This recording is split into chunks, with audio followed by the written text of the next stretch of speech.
একদিন হঠাৎ সময় থমকে যাবে। কারো অনুমতি না নিয়েই, কোনো আগাম বার্তা না দিয়েই শিওরে এসে দাঁড়াবেন মৃত্যুর ফেরেশতা, মালাকুল মাউত।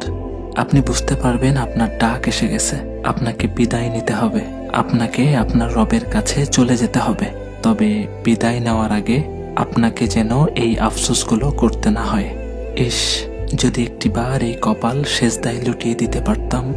যাদের মনে কষ্ট দিয়েছি, যাদের হক নষ্ট করেছি, তাদের হাত দুটি ধরে যদি একটিবার বলতে পারতাম, আমাকে মাফ করে দাও। জমিয়ে রাখা এই অঢেল সম্পদ আজ আমার কোনো কাজে আসছে না। যদি সবটুকু উজাড় করে আল্লাহর রাস্তায় দিয়ে আসতে পারতাম। যাদের খুশি করতে সারা জীবন পার করে দিয়েছি, তারা কেউ 1 ইঞ্চি পথ আমার সাথে যাওয়ার ক্ষমতা রাখছে না। সারা জীবন যদি কেবল আল্লাহকে খুশি করার চেষ্টা করতাম, তবে আজ এই একাকিত্ব অনুভব হতো না। হায় আফসোস, আমি যদি আর একটি বার সুযোগ পেতাম,